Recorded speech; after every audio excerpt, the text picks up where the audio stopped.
সদকায়ে ফিতির দেওয়া, ফিতরা দেওয়া, এটা হলো রমজানের শেষ আমল। এটা দিয়ে রমজান মাসকে আমরা বিদায় দিই। অন্য অর্থে এটাকে বলতে পারি যে রমজানের পরের প্রথম আমলও বলতে পারি, কারণ এটা শুরু হয় মূলত শাওয়ালের চাঁদ দেখা গেলে, ঈদুল ফিতরের চাঁদ দেখা গেলেই তখন এটা প্রযোজ্য হয়, যদি এক দুদিন আগে থেকে দেওয়া যায়। এই ফিতরাটা আমরা কেন দেই? এই ফিতরা দেওয়ার উদ্দেশ্য কি? নবী করিম সাল্লাল্লাহু আলাইহি ওয়াসাল্লাম দুটি উদ্দেশ্যের কথা বলেছেন। এক, তিনি বলেছেন যাকাতুল ফিতরি তুহরাতান লিস-সাইমি মিনাল লাগবি ওয়ার রাফাস ওয়া তু'মাতাল লিল মাসাকিন। প্রথম কারণ হলো তিনি বলেছেন যে এটা হলো রোজাদার ব্যক্তি সারা মাস জুড়ে যে সিয়াম সাধনা করেছে, ইবাদত বন্দেগী করেছে, যে মেহনত মুজাহাদা করেছে, এই সারা মাস জুড়ে ইবাদত বন্দেগী করার ফলে তার মধ্যে অনেক অর্জন যেমন হয়েছে, এমন অনেক ত্রুটিও ছিল। রোজাটা রাখতে গিয়ে সে কখনো অনর্থক কথা বলে ফেলেছে, রোজা রেখে অনর্থক বেহুদা কথা বললে রোজা প্রাণ আপনার ক্ষতিগ্রস্ত হয়, রোজা নষ্ট হয়, রোজার রূপ থাকে না, রোজার মান কমে যায়, কোয়ালিটিতে ঘাটতি হয়। তো এই যে রোজা রেখে আমরা কিছু উল্টাপাল্টা কথা, উল্টাপাল্টা কাজ করেছি যেগুলো রোজার সাথে যায় না, তো সেগুলোর কারণে রোজাটা তো ত্রুটিপূর্ণ হয়ে গেল। এই ফিতরা দেওয়ার কারণে সেটা রিফাইন্ড হয়ে যায়, সেটা ফ্রেশ হয়ে যায়, সেটা আল্লাহ তাআলা পরিচ্ছন্ন করে গ্রহণ করে।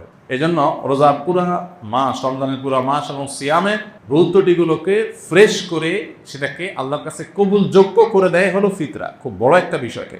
আর দ্বিতীয় উদ্দেশ্য হলো তু'মাতাল লিল মাসাকিন, গরিব দুঃখীদের মধ্যে খাদ্য দান কর্মসূচি অংশ হিসাবে ফিতরা আল্লাহ তাআলা দিয়েছে। অর্থাৎ ইসলাম চায় যে ঈদের দিনটাতে অন্তত প্রত্যেক অভাবী মানুষের বাসায় খাবার থাকুক, কেউ যেন খাবারের কষ্টে না থাকে। এই জন্য ফিতরা আমাদেরকে পৌঁছাতে হয়। কখন পৌঁছাতে হয়? সেটা ঈদের চাঁদ দেখা যাওয়ার আগে থেকে। ফিতরা নিয়ে প্রতি বছরই অনেক আলাপ হয়, আমরা সেই দীর্ঘ আলাপে যাওয়ার সুযোগ সময় নাই। শুধু এইটুকু বলি, আমরা প্রায় সবাই আমরা ফিতরার সর্বনিম্ন পরিমাণটা দেওয়ার চেষ্টা করি। নবী করিম সাল্লাল্লাহু আলাইহি ওয়াসাল্লাম ফিতরার যে অপশনগুলো রেখেছেন সেগুলো কিন্তু বিভিন্ন রকম, ভ্যারাইটি আছে। সেখানে একটা অপশন আছে সর্বনিম্ন, সেটাই আমরা নেই। এবং প্রতি বছর আমরা খোঁজ করি যে ফিতরা এবছর কয় টাকা ধার্য হয়েছে, 115 টাকা, তো দিয়ে দিলাম, বেঁচে গেলাম। যদিও পুরো পরিবার তরফ থেকে দিতে হয়, পরিবারের কর্তা যিনি, তার ছেলে মেয়ে, তার স্ত্রী, এমনকি ছোট বাচ্চা কাচ্চা, তাদের সবার পক্ষ থেকে, তার একান্নভুক্ত জানা তার বাসার সদস্যের মতো, এমনকি যেই কাজের লোক, যারা বাধা কাজের লোক থাকে তাদের তরফ থেকে, এই সবার তরফ থেকে পরিবারের কর্তা দিয়ে দিবে। এখন সবাই দেখেন যে ফিতরা কত ধার্য হয়েছে। ভাই, ফিতরা সর্বনিম্ন যদি 1-150 বা তার সমমূল্যের খাদ্য হয়, তো ফিতরা সর্বোচ্চটা কিন্তু 1000, 2000 বা আরো বেশি হতে পারে।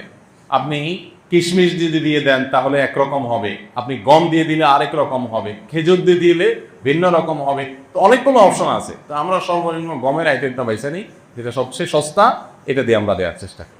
কেউ আপনি কিশমিশ যদি চিন্তা করেন তাহলে কিশমিশের কেজি কত আর গমের কেজি কত, অনেক বেশ কম হয়ে যাবে। এই জন্য আল্লাহ তাআলা যাকে যতটুকু সামর্থ্য দিয়েছেন তিনি সেইভাবে ফিতরা দিবেন। এবং ফিতরা হিসাবে যদি আপনি খাদ্য দেন অথবা নগদ টাকা দেন, আমার পরামর্শ হবে ওয়াজিব ফিতরা তো ওইটাতে আদায় হয়ে যাচ্ছে, এটা কোনো সন্দেহ নাই। নফল হিসেবে যেহেতু ফিতরার উদ্দেশ্য গরিবের বাসায় খাবার পৌঁছানো, সেই যুগে নবী সাল্লাল্লাহু আলাইহি ওয়াসাল্লামের সময় গরিব শুধুমাত্র এই প্রিন্সিপাল ফুড এগুলোর উপর নির্ভর করত। চাল, ডাল, আপনার ডাল তো না, আপনার গোশত অথবা আপনার আটা, ময়দা কিংবা গম, এগুলোর উপরে নির্ভর করতো মানুষ। কিন্তু এখন মানুষের জীবনের যে আপনার জীবন ধারণের যে পদ্ধতি, প্রক্রিয়া, মানুষের যে লাইফস্টাইল, সেটাতে যথেষ্ট পরিবর্তন হয়েছে। তো ঈদের দিনে গরিবের হাসি, গরিবের আপনার আনন্দ, এটাকে পরিপূর্ণতা দেওয়ার জন্য আমার পরামর্শ থাকবে যে ফিতরা হিসাবে যা দিচ্ছেন আপনি এক্সট্রা হিসাবে, এটা ফিতরার অংশ না, বোনাস হিসাবে নফল হিসাবে আপনি তাকে পারলে 2 কেজি মুরগি কিনে দেন। গরুর গোশত অনেক দাম, 1 কেজি গরুর গোশত, 2 কেজি গরুর গোশত কিনে দেন, একটু পোলাও চাল কিনে দেন, একটু সেমাই চিনি কিনে দেন। আমি প্রতি বছর এই কাজটা করি আলহামদুলিল্লাহ। ফিতরা চা করা এর বাইরে একটা গরিব পরিবারের ঈদের আনন্দ হওয়ার জন্য বাসায় ভালো খাবার দাবার প্রস্তুত করার জন্য যা যা দরকার তার একটা প্যাকেট তাদের বাসায় পৌঁছে দেন, তাহলে তাদের আনন্দটা 16 বেলা পরিপূর্ণ হবে ইনশাআল্লাহ।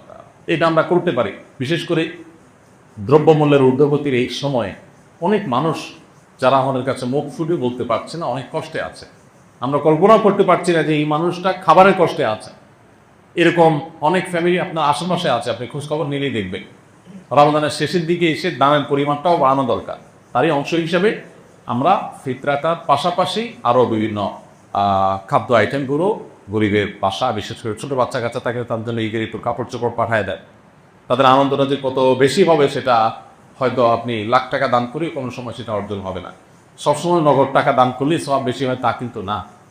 আমি সৌদি আরবে দেখেছি কিছু মানুষকে, সেখানে অদ্ভুত অদ্ভুত মানে নেকামরের প্রতিযোগিতাকারী মানুষদেরকে দেখতাম, যেটা মানে কল্পনাও করা যায় না যে মানুষ কত ভালো কাজের জন্য খোঁজে। আমার একবার মনে আছে যে কোনো একটা সুপার শপে কেনাকাটা শেষে, এরকম রমজান মাসেই হবে, আমি বিল দেওয়ার জন্য কাউন্টারে আসছি। তো এক সৌদি নাগরিক আমার লেবাস পোশাক দেখে বুঝছে যে বাংলাদেশি। তো বাংলাদেশি মানে মনে করে তারা গরিব মানুষ, আর আসলেও আমি গরিব। তো আমার পিঠে এরকম আস্তে করে আলতো করে হাতটা রাখছে খুব সুন্দর করে, মানে যেটাতে আমি মানে রাখার তো একটা ধরন আছে, আস্তে করে পিঠের উপরে হাতটা রাখছে, মানে খুব কোমলতার সাথে, স্নেহের সাথে। স্নেহের পরশের হাতটা রাখলাম, আমি ফিরে তাকালাম, দেখি যে একজন সৌদি নাগরিক, আমি চিনতে পারি। তো সে বলতেছে যে যদি তুমি মনে কিছু না করো, তোমার বিলটা আমি দিতে চাই। আমি দুনিয়ার বাজার করছি, হয়তো ঈদের জন্য বাজার দিচ্ছি, তো কয়েকশো রিয়াল হয়েছে। উনি বলেন যে যদি কিছু মনে না করে আমি দিতে চাই, হাদিয়া, গিফট, জাস্ট গিফট। এখন কি বলা যায়, গিফট দিবে, নিষেধ করার কিছু নেই, বলার ঠিক আছে। তখন উনি দিলেন। আমার কাছে আইডিয়াটা খুব ভালো মনে হলো। আপনি বাজারে চলে যান, বাজারে যে দেখবেন বহু মানুষ মাছ বাজারে কাচুমুচু করছে, ছটপট করতেছে, একবারে মাসালা কাছে আবারও মাসালা যায়, তার মানে বাজেটের সাথে তার চাহিদার বা প্রয়োজনের মিলাতে পারছে না বেচারা। এই লোকটাকে ওরকম পেছন থেকে আলতো করে হাত বুলিয়ে তাকে একটু বলেন, ভাই আমি আপনার এই মাছের বিলটা দিতে চাই, দিকে আপনার মন হচ্ছে না। আপনি দেখেন যে কোনো একটা বাচ্চা, গরিবের বাচ্চা, সে হয়তো কোনো একটা মুদির দোকানের পাশ দিয়ে ঘুরছে, কোনো একটা খাবার দোকানের পাশ দিয়ে ঘুরছে, বারবার কাচুমুচু করছে, খেয়াল করেন, তাকে ওই খাবারটা একটু কিনে আপনি হাতে তুলে দেন। অনেক সময় লক্ষ লক্ষ টাকা নগদ দেওয়ার চাইতে ওই সামান্য কিছু টাকার ওজন অনেক বেশি হয়। তো এই বছর বিশেষ করে ঈদকে সামনে রেখে আমাদের এই আমলটা হতে পারে, কারণ ঈদের এই সময়টাতে অনেক মানুষ কষ্টে আছে, অনেক মধ্যবিত্ত আছে যাদের লেবাস, পোশাক, চলাফেরা দেখে বোঝার কোনো উপায় নেই যে তারা খাবারের কষ্টে আছে রীতিমতো বাচ্চা কাচ্চা। আমি রমজানের শুরুর দিকে আহ্বান করেছিলাম যে একটা মাছ কিনে দেয়, একটু চাই করতে পারে বাচ্চাদেরকে সাথে নিয়ে, একটু মুরগি কিনে দেয়, একটু গরু গোস্ত কিনে দেয়। এমন আছে যে গত রমজানে গরু গোস্ত খেয়ে, কোরবানিতে গরু গোস্ত খেয়েছে, এই পর্যন্ত আর গরু গোস্ত কিনে খেতে পারে নাই। তাকে আপনি 2 কেজি গরু গোস্ত দিলে তার বাসায় আনন্দটা কোন পর্যায়ে চলে যাবে।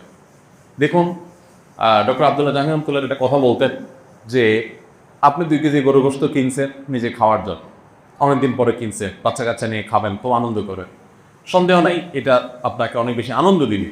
কিন্তু এর মধ্যেই যদি আপনি দেখেন যে কোনো মানুষ খাবারই পাচ্ছে না, অনেক দিন পর্যন্ত না খেয়ে আসে, কষ্ট করছে, এই জিনিসটা তাকে আপনি দিয়ে দেন, বাহ্যিকভাবে মনে হবে কষ্ট হয়েছে, মূলত সেখানে যে আনন্দটা হবে ওইটা আপনি খেয়ে যে আনন্দ পাবেন তার চাইতে অনেক বেশি হবে। তো রমজানের শেষের দিনগুলোতে ঈদকে কেন্দ্র করে আমাদের এই সাদাকা দান, আমাদের আশেপাশে কারা কষ্টে আছে তাদেরকে খুঁজে বের করে তাদের মুখে হাসি ফোটাবার যে মেহনত, সেটা বেশি হওয়া দরকার। আল্লাহ আমাদেরকে তৌফিক দান করুন।